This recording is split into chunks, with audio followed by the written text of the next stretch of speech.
প্রতিরক্ষা গোয়েন্দা তথ্যের ভিত্তিতে হাদি হত্যার প্রধান আসামি শুটার ফয়সাল এবং আলমগীরকে ভারতে আটক করেছে পশ্চিমবঙ্গ পুলিশ।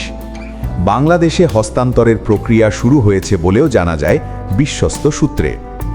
বিশ্বস্ত সূত্রে বাংলাদেশের প্রতিরক্ষা গোয়েন্দাদের সুস্পষ্ট তথ্যের ভিত্তিতে ইনকিলাব মঞ্চের আহ্বায়ক শরীফ ওসমান বিন হাদি হত্যা মামলার প্রধান আসামি ও মূল শুটার ফয়সাল করিম মাসুদকে অবশেষে ভারতে গ্রেফতার করা হয়েছে। রবিবার ৮ মার্চ ভারতের সংবাদ সংস্থা ANI এবং পশ্চিমবঙ্গের গণমাধ্যম এই সময় এই চাঞ্চল্যকর তথ্য নিশ্চিত করেছে। ফয়সালের সঙ্গে এই হত্যাকাণ্ডের অপর এক অভিযুক্ত আলমগীর হোসেনকেও গ্রেফতার করেছে পশ্চিমবঙ্গ পুলিশের স্পেশাল টাস্ক ফোর্স STF। গত 12 ডিসেম্বর ঢাকায় চাঞ্চল্যকর এই হত্যাকাণ্ডের পর তারা সীমান্ত অতিক্রম করে ভারতে পালিয়ে আত্মগোপন করেছিলেন। পশ্চিমবঙ্গ পুলিশ এই গ্রেফতারকে একটি বড় সাফল্য হিসেবে বর্ণনা করেছে, কারণ হাদি হত্যার পর বাংলাদেশে ব্যাপক অস্থিরতা তৈরি হয়েছিল। বিভিন্ন সূত্রে জানা যায়, সম্প্রতি DGFI এর নবনিযুক্ত মহাপরিচালক ভারত সফর করেন। তিনি এই সময় ভারতীয় কর্তৃপক্ষকে হাদি হত্যা মামলার আসামিসহ সকল সন্ত্রাসীদের আটক করে বাংলাদেশে ফেরত পাঠানোর জন্য চাপ দিয়েছেন। সেই প্রেক্ষাপটে ভারতীয় কর্তৃপক্ষ সুস্পষ্ট গোয়েন্দা তথ্যের ভিত্তিতে উক্ত 2 খুনের আসামিকে আজ আটক করতে সক্ষম হয়। এছাড়াও বাংলাদেশের আহ্বানের প্রেক্ষিতে ভারতে বসে বাংলাদেশ বিরোধী প্রচারণাকারীদের বিরুদ্ধেও সাঁড়াশি অভিযান চালাবে বলে ভারতীয় কর্তৃপক্ষ নিশ্চয়তা দিয়েছেন।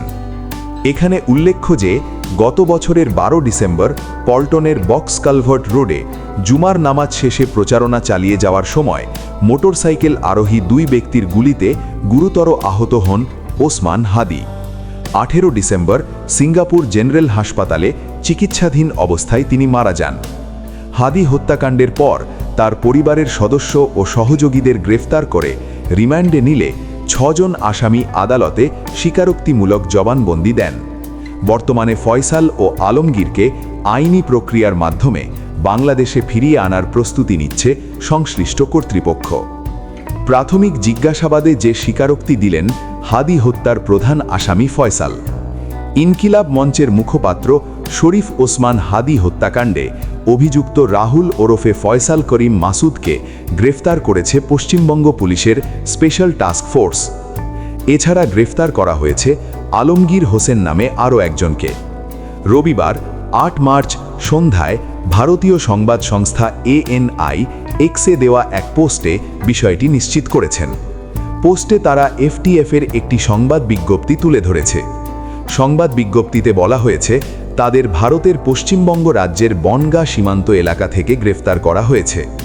গ্রেফতার 2 জনের পরিচয় হিসেবে সংবাদ বিজ্ঞপ্তিতে জানানো হয়েছে, পটুয়াখালী জেলার বাসিন্দা রাহুল ওরফে ফয়সাল করিম মাসুদ 37 বছর এবং ঢাকার বাসিন্দা আলমগীর হোসেন 34 বছর।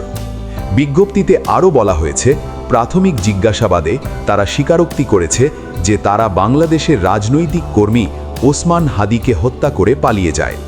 এরপর তারা মেঘালয় সীমান্ত দিয়ে অবৈধভাবে ভারতে প্রবেশ করে। ভারতের বিভিন্ন এলাকা ঘুরে শেষ পর্যন্ত পশ্চিমবঙ্গের বনগাঁ এলাকায় এসে অবস্থান নেয়। পুলিশ জানিয়েছে, সুযোগ পেলেই তারা আবার অবৈধভাবে বাংলাদেশে প্রবেশের পরিকল্পনা করছিল। এ ঘটনায় একটি নির্দিষ্ট মামলা দায়ের করা হয়েছে। রবিবার তাদের সংশ্লিষ্ট আদালতে হাজির করা হলে আদালত তাদের পুলিশ হেফাজতে পাঠানোর নির্দেশ দিয়েছেন।